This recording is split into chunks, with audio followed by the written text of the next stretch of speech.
Oke, bismillahirrahmanirrahim. Assalamualaikum warahmatullahi wabarakatuh. Ya, selamat pagi teman-teman mahasiswa kelas Thermoscience untuk IPA B. Nah, alhamdulillah pada kesempatan hari ini kita bisa bertemu kembali dalam kuliah asinkron, yaitu membahas tentang termoregulasi pada tumbuhan.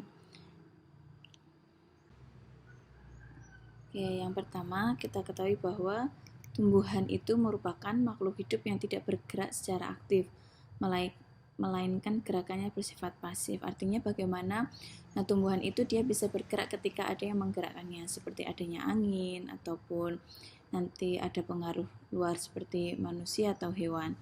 Nah, tumbuhan sendiri tidak memiliki alat gerak seperti kaki, tangan, dan yang terdapat pada hewan manusia. Nah, itulah yang disebut mengapa tumbuhan itu termasuk makhluk yang bergeraknya dengan kategori gerak pasif. Nah, tetapi organ-organ tumbuhan itu sangat kompleks untuk dipelajari. Karena setiap tumbuhan itu nanti memiliki jaringan pengangkut yang terdiri dari xilem dan floem.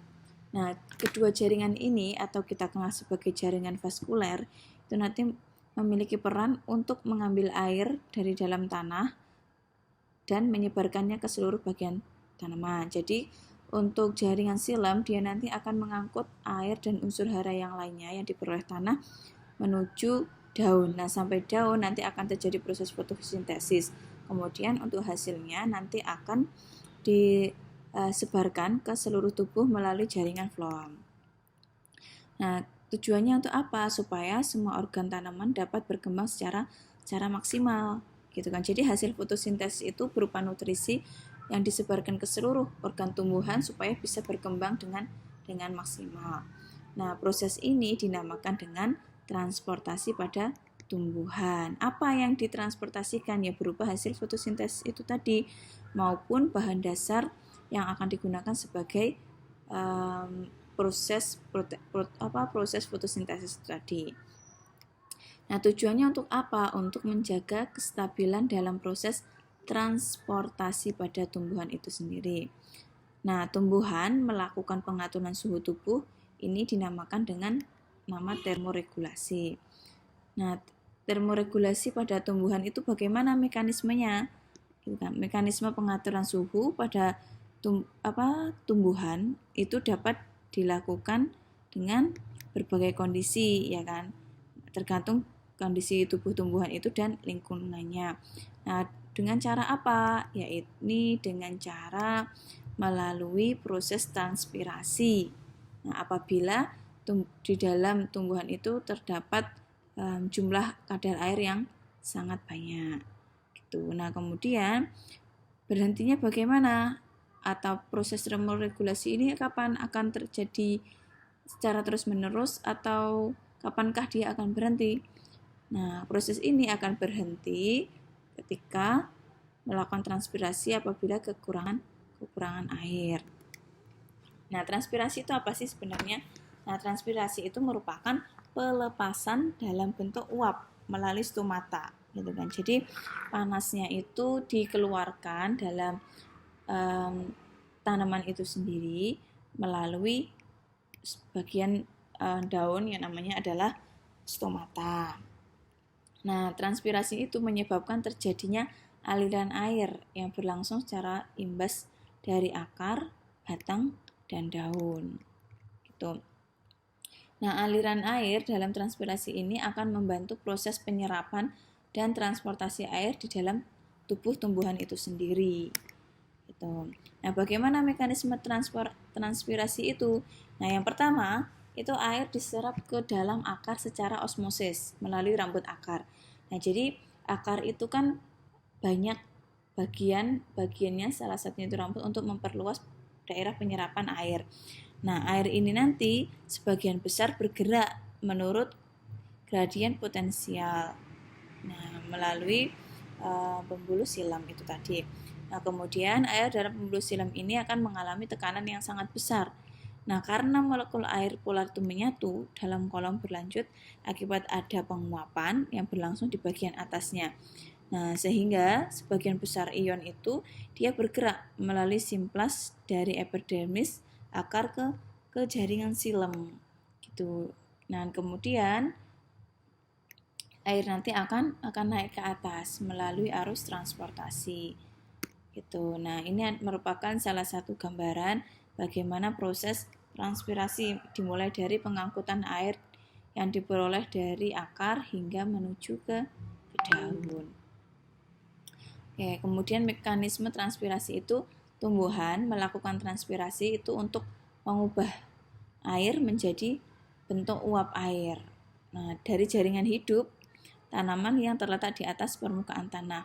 Nah, melalui apa? Melalui stomata atau bisa juga melalui lubang kutikula dan juga lentisel.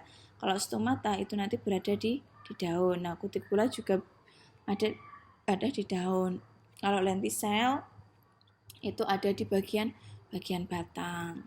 Gitu. Nah, kapan transpirasi itu terjadi? Nah, transpirasi itu terjadi pada siang hari saat adanya panas. Nah, kenapa? Karena semakin cepat laju transpirasi, berarti semakin cepat juga pengangkutan air dan zat hara yang terlalut. Nah, demikian juga sebaliknya. Nah, untuk mengukur besarnya laju transpirasi itu, kita dapat menggunakan yang namanya transpirometer gitu. Jadi kita untuk mengukur transpirasi yang terdapat pada daun itu menggunakan transpirometer. Nah, untuk jenis-jenis transpirasi itu ada 3, yaitu melalui stomata, kutikula, dan lentikuler atau yang kita kenal sebagai lentisel. Nah, yang pertama itu adalah transpirasi melalui kutikula. Bagaimana caranya? Nah, penguapan air yang terjadi secara langsung ini melalui kutikula epidermis. Nah, kutikula nanti secara relatif kan dia tidak tembus air, ya kan, seperti daun teratai itu kan. Nah, itu karena banyak lapisan kutikulanya. Nah, transpirasi kutikula nanti pada sebagian jenis tumbuhan hanya sebesar 10%.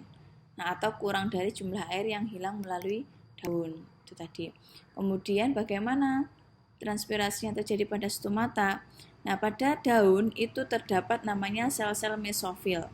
Nah, sel-sel ini tidak tersusun rapat, tetapi di antara sel-sel tersebut ada ruang udaranya. Nah, sel mesofil ini terdiri dari sel bunga karang dengan sel palisade. Kalau bunga karang itu dia berbentuknya seperti bulat gitu kan. Kalau palisade dia seperti pagar. Nah, di antara kedua sel tersebut itu ada ruangnya gitu kan. Ada rongga-rongga udaranya ini. Nah, yang dikelilingi oleh dinding-dinding sel mesofil yang air yang jenuh. Nah, kemudian air nanti menguap dari dinding-dinding basah menuju ke ruang antar sel. Nah, uap air ini kemudian akan berdifusi ya kan, melalui stomata dari ruang-ruang antar sel ke atmosfer yang di luar. Nah, sehingga dalam kondisi normal terjadilah evaporasi atau penguapan. Gitu. Nah, ini salah satu skematisnya lapisan kutikula mana gitu kan. Kemudian sel palisadenya mana. Nah, itu ada gambar ruang intrasel. Gitu. Nah, selanjutnya ini ada transpirasi kutikula dan stomata keduanya. Nah, laju transpirasi ini ibarat resistensi dalam rangkaian listrik. Seperti hambatan gitu ya, hambatan dalam rangkaian listrik kalau kita umpamakan. Nah, di mana stomata itu dia sebagai hambatan kita kenal sebagai RS, dan hambatan kutikula itu kita kenal sebagai RK. Nah, ini dipasang secara paralel. Kalau misalkan kalian lihat di sini, ya kan. Nah, ini dipasang secara paralel. Nah, jika transpirasi tadi terjadi pada kedua bagian ini, nah maka transpirasi lentikuler terjadi pada lentisel. Nah, untuk lentisel itu adalah pada kulit kayu berisi sel-sel yang tersusun lepas. Atau supaya mudah mengenalinya, kalau kalian melihat pohon trembesi di bagian luarnya itu kan biasanya ada bagian batangnya itu yang mengelupas, ya kan, yang berwarna putih seperti gabus. Nah, itu namanya adalah lentisel. Nah, untuk mengukurnya bagaimana? Kita kenal sebagai alat yang namanya komplementer. Nah, ini merupakan salah satu bentuk lentisel ya, kalau misalkan bisa terlihat ini. Yang paling jelas adalah terlihat di trembesi. Nah, untuk faktor-faktor yang mempengaruhi transpirasi itu faktor dalam berupa adanya stomata dan daun. Kalau faktor luarnya itu berupa sinar matahari, temperatur, kelembapan udara, angin, ya kan, keadaan air dalam tanah. Kalau misalkan sinar mataharinya sangat sangat kadarnya itu sangat tinggi gitu ya, intensitasnya sangat tinggi, maka laju transpirasi itu juga akan semakin cepat gitu. Nah, ini merupakan sedikit gambaran ya. Kemudian faktor dalamnya berupa stomata. Nah, ini ada gambar stomata yang dalam keadaan terbuka maupun tertutup. Oke. Nah, kemudian yang kedua itu adalah daun. Nah, warna daun itu adalah dipengaruhi oleh kandungan klorofil, ya kan. Nah, kalau misalkan warna daun yang menghadap ke cahaya matahari atau mendapatkan sinar matahari yang cukup, nanti dia akan berwarna hijau. Kalau terlalu banyak, nanti dia bisa sampai merah-merahan maupun kering, gitu. Oke. Nah, ini selanjutnya sinar matahari ini menyebabkan membukanya stomata dan gelap menyebabkan tertutupnya stomata. Jadi ketika siang hari stomatanya itu terbuka untuk melakukan transpirasi itu tadi. Nah, ketika malam hari itu stomatanya tertutup. Nah, semakin tinggi intensitas sinar matahari yang diterima daun, maka kecepatan transpirasi akan semakin tinggi seperti yang sudah saya jelaskan di bagian awal gitu. Nah, kalau faktor luar tadi ada temperatur dan kelembapan udara. Nah, temperatur bagaimana mempengaruhinya? Semakin tinggi temperaturnya itu nanti, maka kecepatan transpirasi juga akan semakin tinggi pula. Gitu. Jadi suhunya kalau semakin tinggi itu transpirasinya juga akan semakin tinggi. Nah, kalau kelembapan udara itu adalah udara yang basah akan menghambat transpirasi, sedangkan udara yang kering akan memperlancar transpirasi. Jadi kalau misalkan di lingkungan tumbuhan itu banyak kandungan air, atau katakanlah ketika musim hujan itu kan cahaya matahari kan sedikit, sedangkan kadar airnya kan tinggi, itu nanti laju transpirasinya juga akan semakin lambat. Faktor luar selanjutnya adalah faktor angin, ya kan. Jadi angin itu mempunyai pengaruh ganda yang cenderung saling bertentangan terhadap laju transpirasi. Tuh, angin cenderung meningkatkan laju transpirasi baik dalam naungan adanya cahaya maupun tidak. Gitu. Nah, angin sendiri dia juga mampu berpengaruh terhadap penurunan suhu. Nah, dengan demikian terhadap penurunan laju transpirasi ini cenderung lebih penting daripada pengaruhnya terhadap penyingkiran uap air. Nah, oleh karena itu dalam udara yang bergerak atau angin, nah angin kan nama lain dari udara yang bergerak kan. Nah, itu mempengaruhi besar lubang stomatanya itu nanti akan membuka atau menutup. Nah, tetapi efek angin ini nanti secara keseluruhan adalah meningkatkan transpirasi. Nah, selanjutnya itu adalah kadar air dalam tanah. Nah, air tanah merupakan satu-satunya sumber pokok, ya kan. Nah, supaya akar tanaman itu nanti mendapatkan air yang dibutuhkan dalam tanaman. Gitu. Nah, kemudian bagaimana secara total gitu kan pengaruhnya air ini nanti.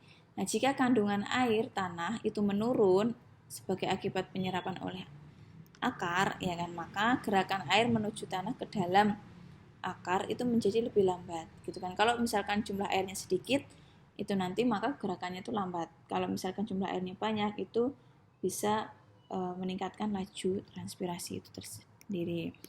Oke, mungkin itu yang bisa saya sampaikan. Semoga bisa memberi sedikit wawasan bagi teman-teman dan juga menambah pengetahuan teman-teman semuanya. Jika ada yang ditanyakan, silahkan nanti bisa bertanya saya langsung melalui email ataupun melalui kolom komentar. Terima kasih. Wassalamualaikum warahmatullahi wabarakatuh.